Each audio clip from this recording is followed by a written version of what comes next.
अच्छा, यहाँ तक करने के बाद नेक्स्ट पे आ जाए। यहाँ पे के पास लेफ्ट जॉइन से पहले एसक्यूएल के अंदर कुछ एक और एग्जांपल है। ठीक है, यहाँ पे कस्टमर का टेबल था और एक ऑर्डर का टेबल था, जिसके अंदर से हमने जब इनर जॉइन पास किया तो नेम, ये अमाउंट और डेट वगैरह सारी चीज़ें उठ के मेरे पास यहाँ पे आ गई थी। ठीक है, तो हमने वैसे ही कर लिया था पहले ही। नेक्स्ट आपके पास आ गया था left join returns all Ross from the left table. अच्छा, ये चीज़ को ज़रा समझने की ज़रूरत है। लेफ्ट टेबल कौन सा होता है और राइट टेबल कौन सा होता है। ठीक है, लेफ्ट जॉइन अगर समझ में आ गया तो ऑटोमेटिकली आप राइट जॉइन भी इजीली कर सकेंगे। ठीक है, राइट जॉइन पर आपके लिए प्रॉब्लम नहीं होगी करने में।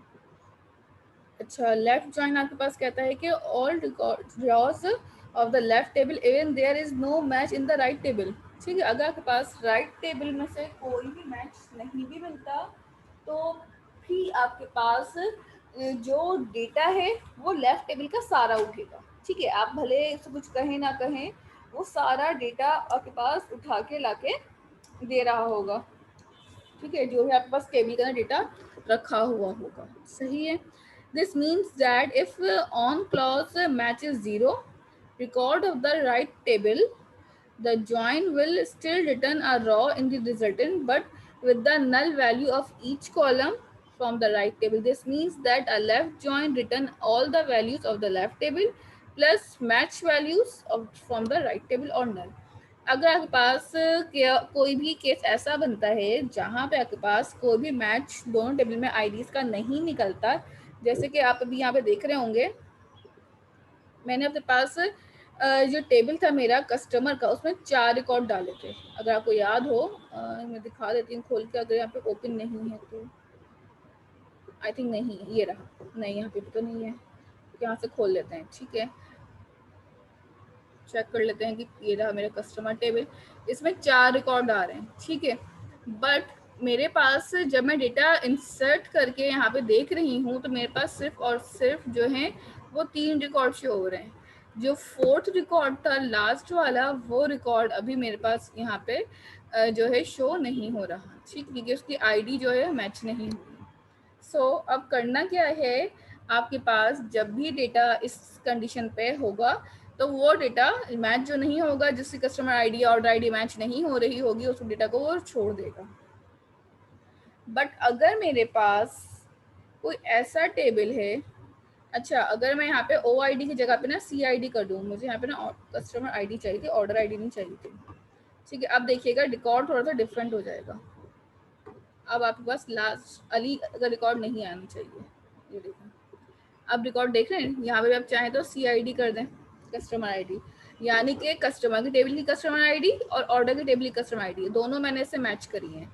जब दोनों मैच करी तो सिर्फ वो रिकॉर्ड उठा जिसके पास, यानी कि कस्टमर 2, 3, 4 थी ऑर्डर के पास। तो जो भी कस्टमर 2, 3 और 4 पे लाई कर रहा था, सिर्फ उसने ही परचेजिंग की थी और ये उसका अमाउंट था या जो भी उसका था काम। ठीक है, तो आप उसको इस तरीके से देख सकते हैं, ट्रेस कर सकते हैं। ठीक है, मेरे से स्क्रीन शेयर नहीं हो रही है एसक्यूएल की। ओके ओके, सॉरी, एक मिनट। अब ठीक है,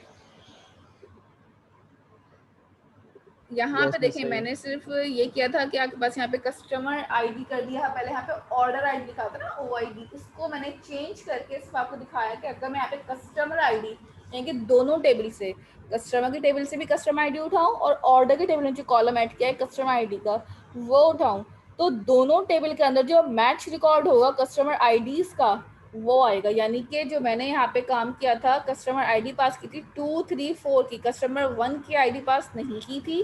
कस्टमर 1 पे मेरे पास कौन सा रिकॉर्ड रखा हुआ था, अली का, उसकी आईडी इसने छोड़ दी और उसके अलावा बाकी सारा रिकॉर्ड उठा के दे दिया। यानी कि कस्टमर नंबर 1 ने कोई परचेजिंग ही नहीं की होगी या नहीं, कोई अब पास अमाउंट ही नहीं होगा। ठीक है, रिकॉर्ड में उनके, तो ये एक तरीका था। अब अगर मैं इसमें बात करूं कि मेरे पास इसमें लेफ्ट टेबल कौन सा है और राइट टेबल, इनर जॉइन का पर्पस सिर्फ इतना सा था कि जो भी दोनों टेबल के अंदर मैच रिकॉर्ड होंगे खाली वो लेकर आओ। लेफ्ट जॉइन का काम क्या होगा कि दोनों टेबल्स के अंदर जो भी मैच डेटा है वो तो आएगा ही आएगा, साथ में आपके पास जो लेफ्ट टेबल है, ये लेफ्ट साइड का जो टेबल होगा उसका भी सारा डेटा उठा के आएगा। ठीक है, अब लेफ्ट टेबल कौन सा है, राइट टेबल कौन सा है, तो इसका तरीका क्या होता है आपके पास याद करने का, मैं बता देती हूँ। जो आपके पास सबसे पहले टेबल नेम जो आप यहाँ पे लिख रहे हैं ना सबसे पहले, दिस वन, या फिर आप ये समझ लेंगे फ्रॉम के बाद जो टेबल का नाम लिख रहे हैं दिस वन, ये लेफ्ट टेबल है हमेशा। ऑर्डर वाला जो टेबल होगा, ठीक है, या जो आप ऑर्डर पे के लिए काम करेंगे दिस वन, ये वाला कह लें, या इनर जॉइन के बाद जो आप टेबल का नाम डिफाइन कर रहे हैं ये वाला, इसको कह लें, ये राइट टेबल होगा। ठीक है, जो मैंने ग्रीन से लिखा है वो आपके पास राइट टेबल है। ठीक है, और जो मैंने रेड से लिखा हुआ है, छोड़ा हुआ रेड से अंडरलाइन है, वो जगह आपके पास लेफ्ट टेबल होगा। ठीक है, ये चीज़ क्लियर है, यहाँ तक समझ आ रही है कि लेफ्ट टेबल कौन सा है, राइट टेबल कौन सा है, और दोनों में क्या फ़र्क है। ठीक है, अब इसको परफॉर्म करते हैं तो पता चल जाएगा कि लेफ्ट से टेबल से डेटा कैसे उठ रहा है और राइट की टेबल डेटा किस तरह से उठ रहा है आपके पास। ठीक है, ये आप सबसे पहले दिमाग में रखिएगा ये चीज़ कि लेफ्ट साइड वाला टेबल कौन सा होता है, राइट साइड वाला, क्योंकि अगर ये चीज़ आपने मिस कर दी तो आपका डेटा कभी भी सही नहीं आएगा। ठीक है, अच्छा, यहाँ पे एक और क्लॉज भी मैटर करता है कि अगर डेटा मैच नहीं करता तो उस जगह पे नल वैल्यू शो कर दो। ठीक है, अगर डेटा मैच नहीं करता कोई बात नहीं है, उस जगह पे आप नल डाल दें। तो ये काम भी आपके पास लेफ्ट और राइट जॉइन दोनों कर रहे होते हैं। आ जाइए ज़रा इसकी क्यूरी पे, बिल्कुल सेम काम करना है, बट यहाँ पे आपके पास क्या आ जाएगा, लेफ्ट जॉइन। मैं यही डेटा, यही कोड, यही क्यूरी चलाऊंगी without any changes, and let's see कि आपके पास डेटा क्या आता है। ठीक है, यही नेम, अमाउंट, डेट रखना है डेट रख लें, एज रखना है एज रख लें, आपकी मर्जी है बेटा। ठीक है, कोई इसमें मैं रिस्ट्रिक्शन नहीं लगाती कि आप कॉलम जब फैच कर रहे हो तो आपने ये रखना है। ठीक है, इसी को मैं कॉपी कर रही हूँ, थोड़ा सा नीचे आते हैं और यहाँ पे आगे पेस्ट करते हैं। इनर जॉइन को आप लेफ्ट जॉइन कर लें, ज़रा सा 1 मिनट देखते हैं इसका आउटपुट किस तरीके से आता है। ठीक है, यहाँ पे आपने दोनों की आईडी से कंपैरिजन पे ला ली हुई होंगी, लाजमी सी बात है। एग्जीक्यूट, ये देखें इसकी अमाउंट क्या आ गई, नल आ गई, डेटा सारा उठा, ये 3 तो डेटा मैच कर रहा था, कस्टमर आईडी दोनों टेबल से उसने उठा ली, बट अली का रिकॉर्ड भी उसमें उठ गया। अली का रिकॉर्ड इसलिए उठ गया क्योंकि यहाँ पे आपके पास जो था अली, वो डायरेक्टली अपना डेटा जो है वो शो इसलिए दे रहा है कि यहाँ पे आपके पास सारा इसका रूल है ना, क्लॉज है कि अगर आपके पास कंडीशन मैच नहीं भी होगी तो भी डेटा सारा उठेगा लेफ्ट टेबल का। ठीक है, तो अली वाले टेबल का जिसमें अमाउंट थी वो सारा डेटा आपके पास यहाँ पे विजिबल कर देगा। ठीक है, जो चीज़ नहीं होगी अवेलेबल उसको नल आ जाएगा, डेटा सारा उठेगा। लेकिन ठीक है, अगर कोई डेटा अवेलेबल नहीं है कॉम्बिनेशन में, मैच में, तो उसको आप सिंपल नल वैल्यू को खुद भेज देगा। यही काम सेम राइट टेबल में भी होता है कि अगर हम राइट साइड से डेटा को पास करना स्टार्ट करें और राइट टेबल डालना शुरू करें, ठीक है, तो उससे भी ये हो रहा होगा कि राइट साइड के जो टेबल होंगे उसमें डेटा में नल आएगा, ठीक है, सॉरी, लेफ्ट साइड के टेबल में नल आएगा और राइट वाला टेबल जो होगा उसका सारा डेटा उठ जाएगा। ठीक है, तो वॉइस वर्सा दोनों काम करते हैं, अगर एक भी समझ आ गया तो दूसरा समझना इजी है। लेफ्ट जॉइन अगेन बता देती हूँ, लेफ्ट साइड का पूरा डेटा उठाएगा, यानी कि आपके पास लेफ्ट साइड पे कौन सा टेबल था, कस्टमर।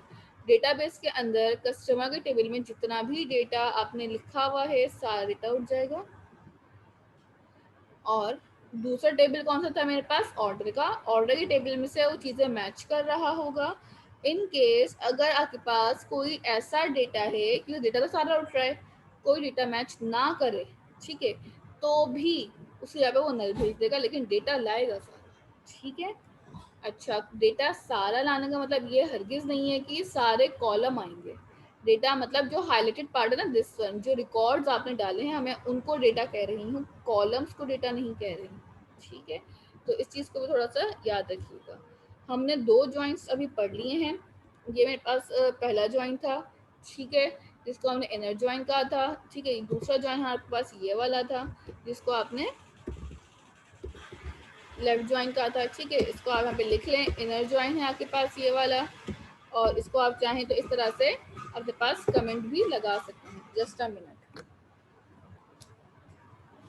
इसमें क्लास लीव कर दूं, जमात का टाइम होने वाला है।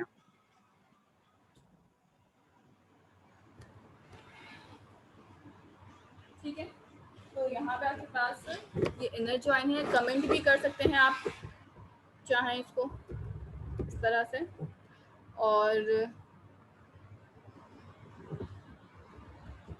इस तरह से पूरा आपके पास बस कमेंट कर जाता क्लास है। लीव कर सकता हूँ, यहाँ जमात का टाइम होने वाला है। क्या कह रहे हैं? इस नमाज का टाइम होने वाला है मेरी तरफ, मैं क्लास लीव कर सकता हूँ। हाँ हाँ कर लें, जिनका हो रहा है वो डेफिनेटली कर लें।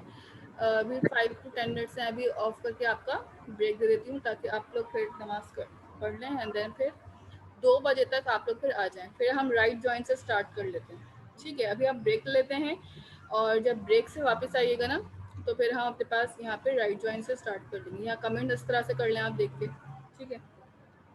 ये कमेंट्स भी कर दिए मैंने इसको, आप चाहें तो नीचे भी कमेंट कर दें, लिख लें जो भी अपने पास टाइप करना है। लेट्स सपोज कि लेफ्ट जॉइंट पे काम किया, लेफ्ट लिख लें, ठीक है।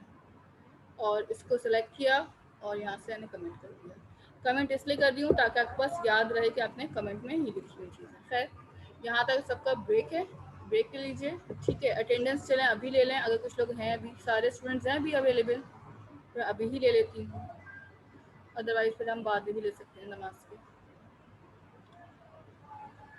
नमाज से आ जाएं, फिर हम एक ही दफ़ा अटेंडेंस ले लेंगे दोनों स्लॉट्स में, ठीक है। पहले आप चले जाए नमाज, ठीक है।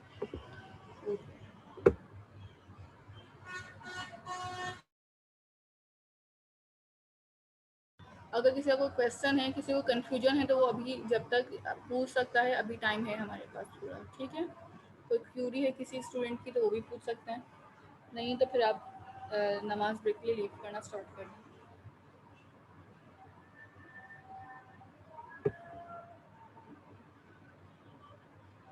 ठीक है।